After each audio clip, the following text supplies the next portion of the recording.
¿Os habéis planteado por qué se habla de noticias virales cuando en realidad los virus son agentes patógenos que infectan al ser humano y nos hacen daño?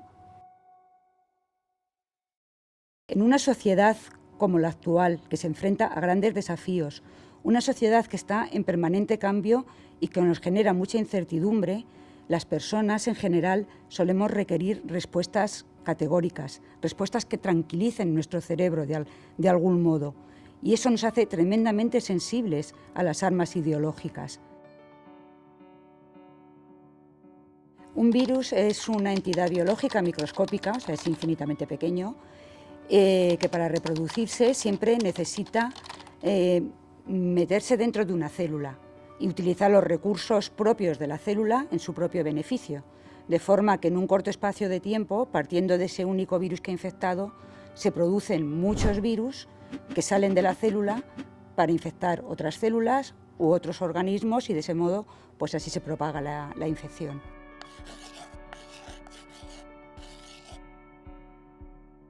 Tanto los virus como las noticias necesitan superar cierto nivel de transmisión para que realmente tengan un impacto. Un virus, si no se transmite rápidamente, acaba mucho tiempo en el ambiente y cuando está en el ambiente pues acaba siendo degradado pues bien por la temperatura o por la radiación ultravioleta y entonces ya pierde su efectividad. Pues lo mismo sucede con las noticias. Si una noticia o un tuit no se transmite en los primeros tiempos de forma rápida, los algoritmos acaban olvidándose de él, dejan de tenerlo en cuenta, la gente también se olvida y al final sucede lo que sucede con la mayoría de los tweets, que no dan lugar a una viralización de ese contenido informativo. Un virus suele extenderse bien de forma directa o indirecta entre personas a través de redes de contacto, pero es cierto que en biología no se suele utilizar mucho el término de viralización. Normalmente lo que empleamos los biólogos es el término de el grado de expansión que puede alcanzar un virus, que puede ser desde cero, porque hay virus que infectan a personas o animales y nunca logran transmitirse. Puede ser un grado de extensión pequeño, dando lugar a pequeños brotes locales o epidemias, que es lo normal, brotes de catarro, que no van más allá. Y ocasionalmente hay virus que se propagan rápidamente y tienen un alcance tremendo, dando lugar a pandemias. ¿De qué depende todo eso? Pues hay muchísimos factores implicados. Uno de ellos, por ejemplo, es la vía de transmisión. Los virus respiratorios se transmiten muy bien. Otro factor es las redes de contactos a través de las cuales se transmite el virus, si existen o no personas supercontagiadoras, con capacidad para alcanzar a otras muchas, la resistencia del virus en el ambiente y, por supuesto, un factor importantísimo es si existen o no mecanismos de defensa en la población frente a ese virus.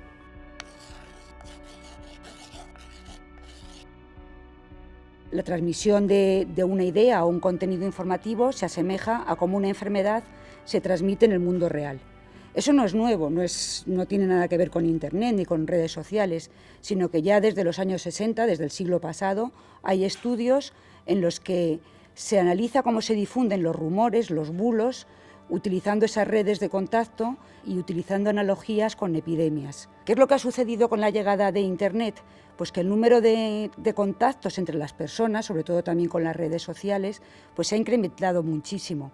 Y además también el acceso a la información pues también es mucho más amplio que hace años. Entonces es cuando ha surgido el fenómeno de viralización, en el sentido de la propagación rápida y que alcanza a muchísimas personas de un contenido o una imagen que decimos que entonces se ha hecho viral.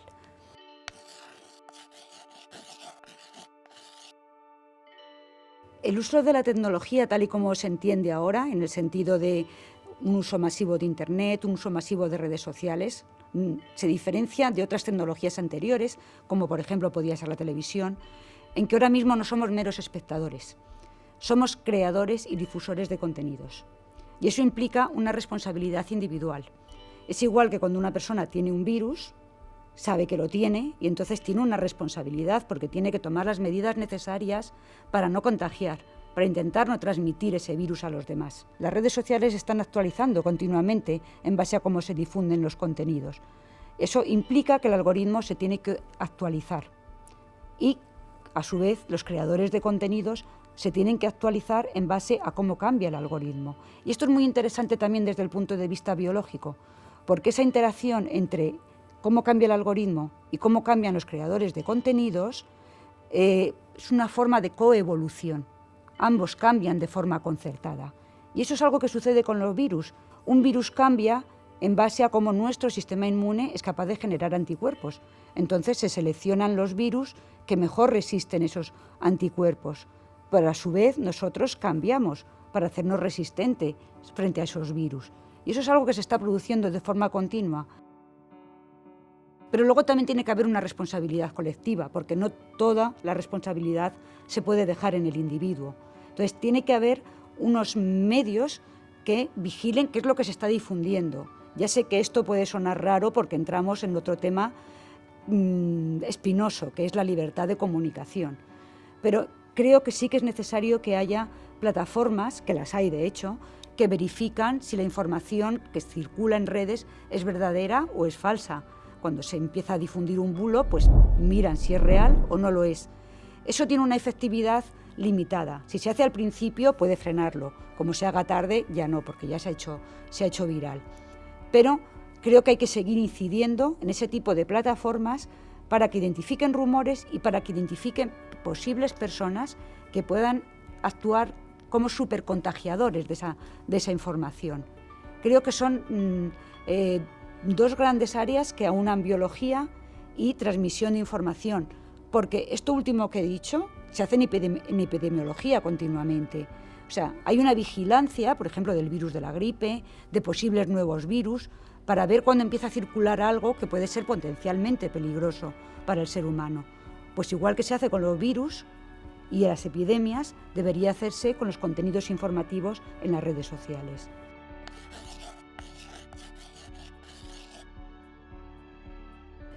El fenómeno de una transmisión tan grande de la información y que alcance a todas las personas, lógicamente tiene un impacto tremendo. A veces el impacto no es negativo, porque a veces se transmiten noticias que lo que logran es concienciar a la población sobre ciertos problemas que requieren soluciones y que si no hubiera ocurrido ese fenómeno de viralización, pues quizás hubieran sido pasadas por alto.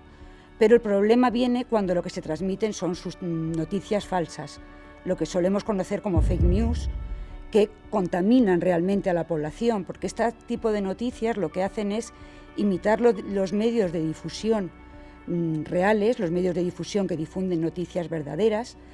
Además suelen mezclar contenido falso con contenido que es real, de modo que consiguen confundir al receptor de la información, que acaba creyéndose todo, aunque la información está contaminada por muchos contenidos falsos, y todo eso lógicamente tiene implicaciones tremendas, con lo cual llegamos a crear un fenómeno social muy grave, que es el de la posverdad. El hecho de que nuestros propios sentimientos, nuestra propia opinión del mundo tengan más influencia en las creencias que se generan en una sociedad que en los hechos objetivos. La mayoría de los contenidos que se hacen virales no son peligrosos, o sea, eso también tenemos que desmitificarlo. La mayoría de los contenidos que se difunden ampliamente pues lo hacen pues porque son graciosos, nos hacen reír o porque apelan a nuestras emociones, y por eso muchas veces pues nos creemos cosas falsas a pesar de que todos los hechos objetivos y todas las pruebas científicas las desmienten, pero nosotros, sin embargo, nos las creemos. Todo eso hacen como los virus, nos parasitan nuestra mente. Incluso aunque creamos que estamos protegidos porque pensamos que somos personas, que esas cosas no las creemos, a base de exponernos repetidamente a ese tipo de contenidos, eso acaba calando de algún modo en nuestra mente y nos acaba cambiando. Y eso lo que genera al final es una sociedad menos tolerante con la diversidad y con mayor odio y desconfianza hacia el que no es como yo. Y creo que eso es bastante grave.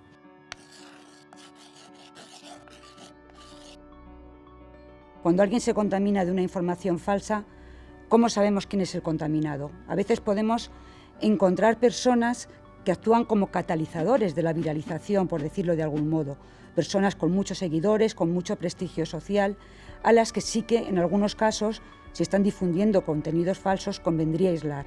Pero aislar a todo Twitter o a todo Facebook es imposible, porque entonces las redes perderían su sentido de ser.